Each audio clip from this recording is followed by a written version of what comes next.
মুহাম্মদ সাল্লাল্লাহু আলাইহি সাল্লাম বলেছেন, যখন কোন জাতি আল্লাহ এবং আল্লাহর চুক্তি এবং তার রাসূল সাল্লাল্লাহু আলাইহি সাল্লামের চুক্তি লঙ্ঘন করে, তখন আল্লাহ তাআলা বিজাতিদের তাদের উপরে শাসক বানিয়ে দেন। আমরা এই ভারতের মাটিতেও 700 বছর শাসন করেছি। এই ভারতকে 700 বছর শাসন করেছি। সুপ্রিয় ভাই এবং বোন, 700 বছর স্পেন শাসন করেছি। একসময় আমরা পৃথিবীর বিভিন্ন জায়গায় আমরা শাসন করেছি। কেউ আমাদেরকে চোখ দেখানো তো, আমাদেরকে কেউ আমাদের দিকে উংলি দিয়ে ইশারা করা তো দূরের কথা, চোখ দেখারও সাহস পেত না, চোখে চোখ রেখে কথা বলতে সাহস করত না। জি, যেমন একজন অপরাধী জজের চোখে চোখ রেখে, বিচারকের চোখে চোখ রেখে কথা বলে না, বিনম্র হয়ে মাথাটা নিচু করে কথা বলে। তাই মুসলিম জাতি এক সময় ছিল তারা সহ্য বীর্যের প্রতীক, ন্যায় এবং ইনসাফ প্রতিষ্ঠাকারী। ইসলাম অনুযায়ী যতদিন পর্যন্ত তারা জীবনযাপন করেছিল, এ মুসলিম জাতি উন্নতির চরম শিখরে পৌঁছেছিল। কিন্তু যখন মুসলিম জাতি যখন চুক্তি লঙ্ঘন করলো আল্লাহ এবং তার রাসূল সাল্লাল্লাহু আলাইহি সাল্লামের, তো মুহাম্মদ সাল্লাল্লাহু আলাইহি সাল্লামের ভবিষ্যৎবাণী অনুযায়ী আল্লাহ তাআলা বিজাতিদেরকে শাসক বানিয়ে দিয়েছেন। আর তারা মুহাম্মদ সাল্লাল্লাহু আলাইহি সাল্লাম আজ থেকে 1400 বছর আগে বলে গিয়েছেন, ফাআখাযু বাযা মা ফি আইদিহিম, মুসলমানদের কিছু সহায় সম্পদ তারা গ্রহণ করবে, নেবে। এই যে এনআরসির মাধ্যমে আজকে সম্পদ হস্তগত, আপনার রক্ত খাবানো, আপনার বাপ দাদার রক্ত খাবানো পয়সা দিয়ে উপার্জিত সম্পদ, সেই সম্পদ আপনার এনআরসির মাধ্যমে আসামে কিছু হস্তগত করেছে মুসলমানদের। আপনার এসআইআর এর মাধ্যমে, যে এসআইআর এর খসড়াতে অনেকের নাম এসেছে, কিছু আসেনি, যে কিছু মানুষের আসেনি, কিন্তু অধিকাংশ মানুষেরই খসড়াতে নাম এসেছে। তারপরেও আমরা সবাই কিন্তু নিশ্চিত না। এই আতঙ্কে অনেকেই রয়েছেন যে হয়তো আবার বাদ যাবে না। তো 14ই ফেব্রুয়ারি পর্যন্ত, যতক্ষণ পর্যন্ত না বের হচ্ছে, 14ই ফেব্রুয়ারি যতক্ষণ পর্যন্ত অতিবাহিত না হচ্ছে, আপনার ফাইনাল লিস্ট যতক্ষণ পর্যন্ত বের না হচ্ছে, ততক্ষণ পর্যন্ত অনেকেই হীনমন্যতায় ভুগছেন, অনেকেই আতঙ্কে ভুগছেন।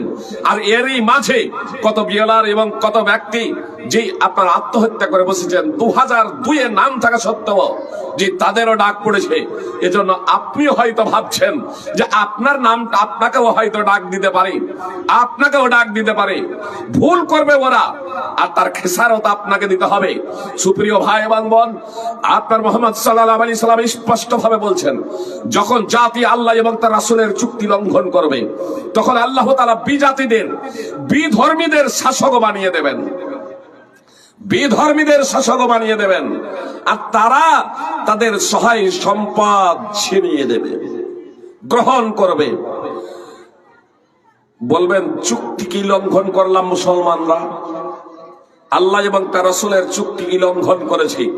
সুপ্রিয় ভাই এবং বোন, কথা খুব মনোযোগ দিয়ে শুনবেন। মুসলমান কাকে বলে? যে জেনে বুঝে কালেমায়ে শাহাদাত পড়ে, তাই না? আশহাদু আল্লা ইলাহা ইল্লাল্লাহু ওয়া আশহাদু আন্না মুহাম্মাদান আবদুহু ওয়া রাসূলুহু।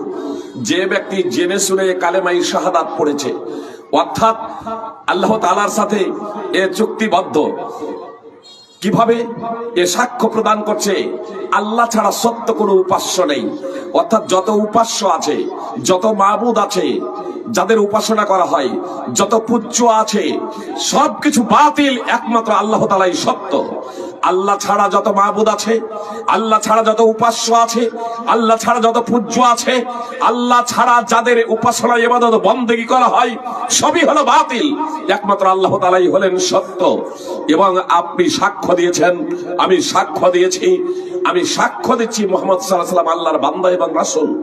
এর মাধ্যম দিয়ে আল্লাহ তাআলাকে সত্য উপাস্য হিসেবে আমি গ্রহণ করেছি, স্বীকৃতি প্রদান করেছি, এবং আমি সাক্ষ্য দিয়েছি মুহাম্মদ সাল্লাল্লাহু আলাইহি ওয়াসাল্লাম আল্লাহর বান্দা এবং তার রাসূল। তো আল্লাহর দাসত্ব করবো একমাত্র আমরা, এবং মুহাম্মদ সাল্লাল্লাহু আলাইহি সাল্লামের পদ্ধতিতে তা করব। কিন্তু আল্লাহ তাআলার দাসত্ব আমরা যথাযথভাবে করি নাই, মুহাম্মদ সাল্লাল্লাহু আলাইহি সাল্লামের পদ্ধতি অনুসরণ করি নাই। আল্লাহ তাআলা স্পষ্ট ভাবে বলছেন, ফালইয়াহদারিল্লাযীনা ইউখালিফুনা আন আমরিহি আন তুসিবাহুম ফিতনাতুন আও ইউসিবাহুম আযাবুন আলীম। তাদের ভয় করা উচিত। যারা তার নির্দেশের বিরুদ্ধাচরণ করে, যারা তার নির্দেশের বিরুদ্ধাচরণ করে, তারা যেন তাদের উপর বিপর্যয় নেমে আসা অথবা যন্ত্রণাদায়ক আযাব পৌঁছার ভয় করে। আল্লাহ তাআলা স্পষ্টভাবে বলেন, যারা তার নির্দেশের বিরুদ্ধাচরণ করে তারা যেন তাদের উপর বিপর্যয় নেমে আসা অথবা লাঞ্ছনাদায়ক আযাব পৌঁছার ভয় করে। সূরা নূর 24 নম্বর সূরার 63 নম্বর আয়াতের শেষাংশ আল্লাহ তাআলা স্পষ্টভাবে অত্র আয়াতে বললেন, যারা রাসূলুল্লাহ সাল্লাল্লাহু আলাইহি সাল্লামের বিরুদ্ধাচরণ করবে, যারা রাসূলুল্লাহ সাল্লাল্লাহু আলাইহি সাল্লামের বিরুদ্ধাচরণ করবে, তাদের ভয় করা উচিত যে তাদের উপর বিপর্যয় নেমে আসবে কিংবা লাঞ্ছনাদায়ক শাস্তি তাদের উপরে আবর্তিত হবে।